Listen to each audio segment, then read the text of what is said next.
Hello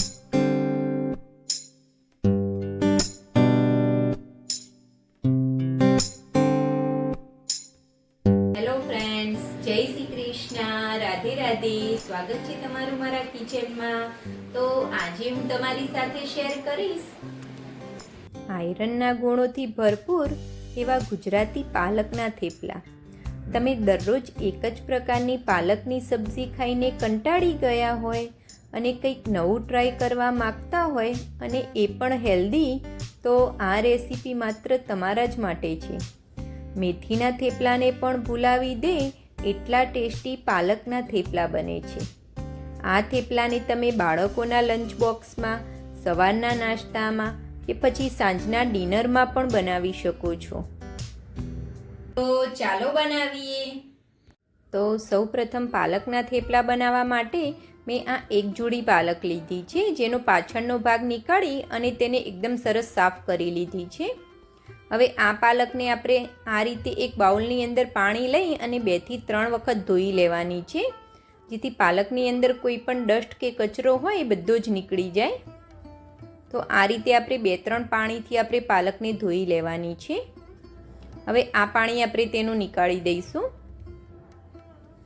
એ જ રીતે મેં 2 થી 3 પાણીથી પાલકને એકદમ સરસ ધોઈ લીધી છે. હવે એક બાઉલની અંદર આપણે પાણી ગરમ થવા માટે મૂકીશું. પાણી આપણું એકદમ સરસ ગરમ થઈ જાય પછી તેની અંદર આપણે પાલક એડ કરી દઈશું.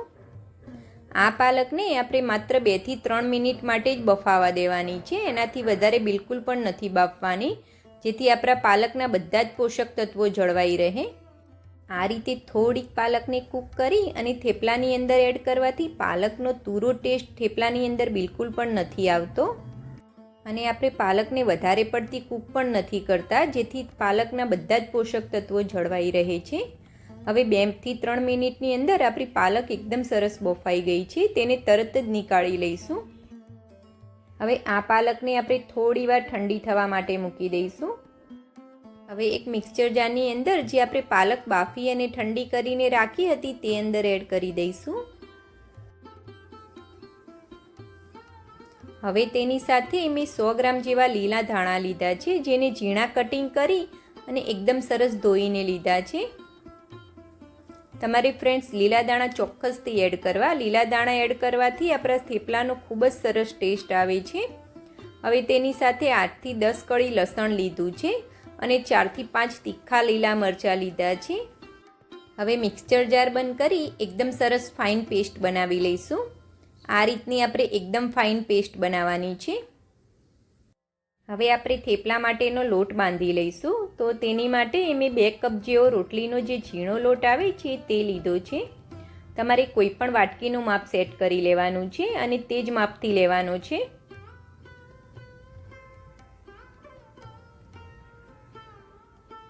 હવે તેની અંદર આપણે 1 ચમચી ભરીને હળદર એડ કરી દઈશું. 1 ચમચી ભરીને મીઠું એડ કરી દેવાનું છે. અડધી ચમચી જેવું લાલ મરચું એડ કરી દઈશું. આપણે પેસ્ટની અંદર પણ લીલા મરચાં એડ કર્યા હતા, તો એ જ માપથી આપણે મરચું એડ કરવાનું છે. તમે જે પેસ્ટની અંદર લીલા મરચાં એડ કર્યા હતા તે વધારે પડતા તીખા હોય તો તમારે લાલ મરચું એડ નથી કરવાનું ફ્રેન્ડ્સ. 1 ચમચી અજમો એડ કરી દઈશું અને 2 ચમચી જેવું તેલનું મોણ એડ કરી દેવાનું છે. અને તેની સાથે આપણે 2 ચમચી જેવા તલ પણ એડ કરી દઈશું. હવે હાથેથી મસળી અને એકદમ સરસ મિક્સ કરી લેવાનું છે, જેથી આપણું બધું જ મોણ લોટની અંદર ભળી જાય.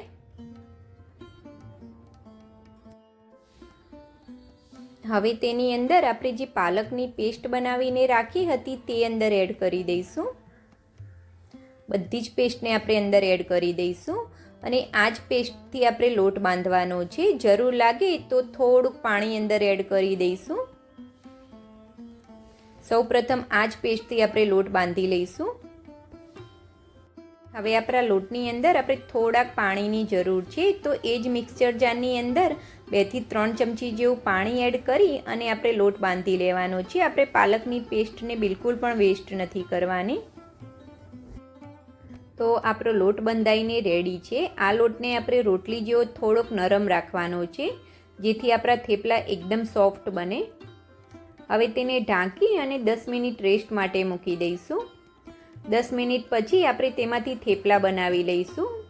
તો સૌપ્રથમ તેમાંથી આપણે એક લૂવો કરી લઈશું. તમારે જે રીતના થેપલા નાની કે મોટી સાઈઝના બનાવવા હોય એ રીતનો તમારે લૂવો કરવાનો છે.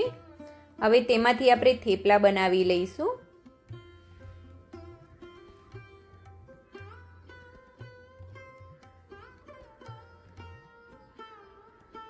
તો આ રીતના મેં થોડાક મીડિયમ સાઈઝના થેપલા રાખ્યા છે.